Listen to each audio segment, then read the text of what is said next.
మహాత్మా జ్యోతిరావు పూలే స్ఫూర్తితో అందరికీ విద్య, సామాజిక న్యాయం సాధించాలని ప్రజా సంఘాల నాయకులు పిలుపునిచ్చారు. మహాత్మా జ్యోతిరావు పూలే 135వ వర్ధంతి సందర్భంగా శుక్రవారం ఉదయం పాత బస్టాండ్ సెంటర్లో పూలే విగ్రహానికి అంబేద్కర్ ఉద్యమ సీనియర్ నేత ఐతబత్తుల రామేశ్వరరావు, జీజీహెచ్ ఎదురుగున్న విగ్రహానికి పెన్షనర్ల సంఘం రాష్ట్ర ప్రధాన కార్యదర్శి కె సత్యరాజులు పూలమాలలు వేసి నివాళులర్పించారు.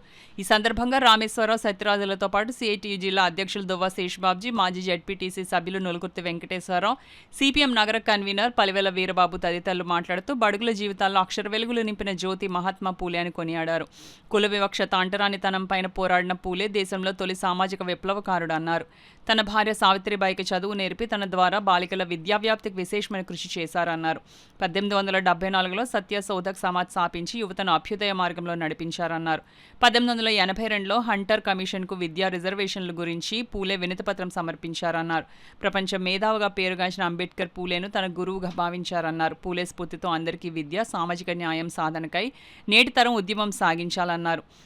ఈ కార్యక్రమంలో సిఐటియు జిల్లా ప్రధాన కార్యదర్శి చెక్కల రాజ్ కుమార్, నగర కన్వీనర్ మలక వెంకటరమణ, జిల్లా కమిటీ సభ్యుడు మేడిశెట్టి వెంకటరమణ, కేవీపీఎస్ నాయకులు జి సత్యానందం, ఆశావాకస్ యూనియన్ నాయకురాలు చంద్రమల పద్మ, వ్యవసాయ కార్మిక సంఘం నాయకులు టేకుమూడి ఈశ్వరరావులతో పాటు టి రాణి, డి శారద, వెంకట్రావు, లోవరాజు తదితరులు పాల్గొన్నారు. జ్యోతిరావు పూలే గారి భార్య సావిత్రిబాయి పూలే గారు దగ్గరుండి ఆ గ్రామంలోని చుట్టుపక్కల గ్రామంలో కూడా చాలామంది మహిళలకి విద్య నేర్పించడం జరిగింది. ఆ టైంలో చాలామంది పెత్తందారులు ఎవరు కూడా చదవనీయకూడదని వీళ్ళు చాలా ఇబ్బందులు పెట్టారు. అటువంటి ఇబ్బందులు కూడా లెక్క చేయకుండా ఆవిడ చాలా స్కూల్ని ఏర్పాటు చేసి ఆ స్కూల్లో విద్యాబుద్ధులు నేర్పించి మొట్టమొదటిసారి స్త్రీకి విద్యను నేర్పించిన వ్యక్తి ఎవరున్నారంటే సావిత్రిబాయి పూలే, జ్యోతిరావు పూలే గారి భార్య సావిత్రిబాయి పూలే గారిని తెలియజేస్తూ, మరి ఆయన యొక్క అదుపు ఆజ్ఞలనే ఆయన వల్లనే ఇవాళ ప్రతి వారు కూడా బీసీ సామాజిక వర్గాల్లో ఒక స్థాయికి వచ్చాయంటే దాని కారణం జ్యోతిరావు పూలే గారని చెప్పి తెలియజేస్తూ ఈ అవకాశం అందరికీ ధన్యవాదాలు. దళితుల మీద, శూద్రుల మీద దాడులు చేశారు. ఈరోజు రూపాయలు మార్చుకున్నారు. దళితులకి, శూద్రులకి మద్దతు ఇచ్చే వాళ్ళు కూడా లోపలేస్తున్నారు. సాక్షాత్తు ఆనంద్ తెలుతుండే ఆయన అంబేద్కర్కి మనవడు, ఆయన 5 ఏళ్ళుగా జైల్లో ఉన్నాడు. ఆయన చేసిన నేరం ఏంటంటే ఆయన ప్రోగ్రెస్ వేగం ఉండడమే ఆయన చేసింది. అంతే. శివా భరద్వాజ, ఇప్పుడు ఉమర్ ఖలీదు, వీళ్ళందరూ కూడా లోపలే ఉన్నారు. ఉమర్ ఖలీద్కి కనీసం బీహార్కి ఆయన బెయిల్ ఇచ్చేస్తారేమో అని చెప్పి నేను చాలా ఆశించాను. చాలా నిరుత్సాహం కలిగింది ఆయనకి బెయిల్ రాకపోవడం.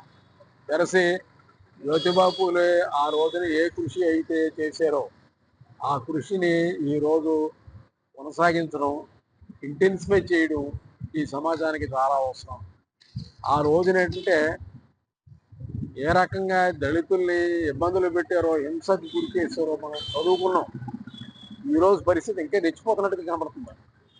అందుకని మనం అందరం జ్యోతిబా పూలే వర్ధంతో, జగజీవన్ రామ్ వర్ధంతో ఎవరో ఒకరు ఇలాంటివన్నీ తీసుకుని ఆ పేరుతోటి మనం ఏదైనా కొన్ని ప్రత్యక్ష కార్యాచరణలు కూడా చేయాలేమో అనుకుంటున్నాను. అతి ప్రధానమైనటువంటి రాజ్యాంగాన్ని నిర్మించి 75 సంవత్సరాలు దాటి ఈరోజు చాలా భారతదేశంలో ఆ రాజ్యాంగం ద్వారానే రాజ్యం నడుపుతూ నరేంద్ర మోడీ భారతదేశంలో ఈరోజు ఒక పక్క కుల వివక్షతని, రెండో పక్క బ్రాహ్మణ ఆధిపత్యాన్ని ఆసరాగా చేసుకుని చాలా దుర్మార్గమైనటువంటి పద్ధతులు పాటించడమే కాకుండా ప్రజాస్వామిక హక్కులకి కూడా భంగం కలిగే విధంగా నడుస్తుంది.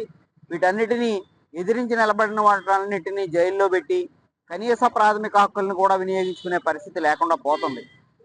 ప్రభుత్వం నియమించినటువంటి స్వతంత్ర కమిటీలన్నీ తన గుప్పెట్లో పెట్టుకుని ఎన్నికల వ్యవస్థను కూడా ఇటీవల బీహార్లో ఎంత తూర్పోరబట్టారో మనం చూసాం. రేపు రాబోయే కాలంలో అన్ని రాష్ట్రాల్లోని అదే సరణ అడ్డంగా పెట్టుకుని ప్రజల హక్కుల్ని, ప్రజల ఓటు హక్కును కూడా దుర్వినియోగం చేసే పరిస్థితి వస్తుంది.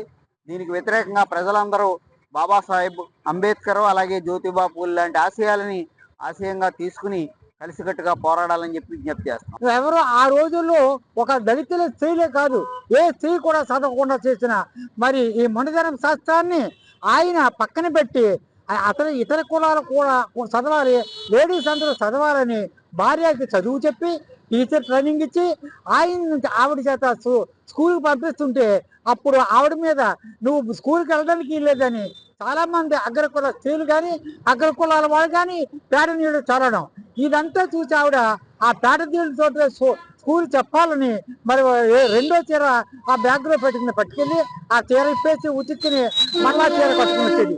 ఇంత సేవ చేసిన మరి పెద్దల్ని వాళ్ళ మరవకూడదు, మనం వాళ్ళు సాగాలని మనం ఎప్పుడు మనం గుర్తించుకోవాలని మనవి చేస్తూ సెలవు తీసుకుని, రిజర్వేషన్లు కల్పించాలని, ఉపాధ్యాయులకి జీతాలు పెంచాలని ఒక ప్రాథమికమైన చర్చని లేవదీసినటువంటి ఒక దార్శనికుడు మహాత్మా జ్యోతిరావు పూలే. కార్మికుల కోసం, రైతుల కోసం, కౌలు రైతుల కోసం ఆయన గళాన్ని వినిపించారు. అంతేకాకుండా మహాత్మా జ్యోతిరావు పూలే గొప్పతనం ఒక ముక్కలో చెప్పాలంటే, మనందరికీ ప్రపంచ మేధావిగా పేర్కొనబడినటువంటి బాబాసాహెబ్ అంబేద్కర్ మహాత్మా జ్యోతిరావు పూలేని గురువుగా భావించారు. యాక్చువల్ గా పూలే జీవితాన్ని ఆయనే రాయాలనుకున్నారు. సమయం కుదరకపోవడం వల్ల ధనంజయ్ కీర్ గారు అంబేద్కర్ ఫ్రెండ్ జ్యోతిరావు పూలే జీవితాన్ని రాశారు. కానీ అంబేద్కర్ గారు శూద్రుడు అంటే ఎవరు అనే పుస్తకాన్ని రాసి మహాత్మా జ్యోతిరావు పూలేకి అంకితం ఇచ్చారు. అంత గొప్ప మహానుభావుడు జ్యోతిరావు పూలే. ఆయన స్ఫూర్తి నేటికి కొనసాగాల్సిన అవసరం ఉంది. ఈ దేశంలో అందరికీ చదువు కావాలి. ఆ అందరికీ చదువులో ముఖ్యంగా ఆడపిల్లలకి, మహిళలు చదువుకుంటే ఈ దేశం మరింత ముందుకు సాగడానికి అవకాశం ఉంది. అటువంటి నేపథ్యంలో మహాత్మా జ్యోతిరావు పూలేని స్మరించుకుంటూ అందరికీ చదువు కోసం, సామాజిక న్యాయం కోసం, ఈ దేశం అన్ని రకాలుగా కార్మిక కష్టజీవులు ముందుకు రావడం కోసం కృషి చేయాల్సిన అవసరం ఉన్నది. అందుకు మహాత్మా జ్యోతిరావు పూలేని స్ఫూర్తిగా తీసుకుని ప్రజా సంఘాలకు ముందుకు కొనసాగుతామని తెలియజేస్తూ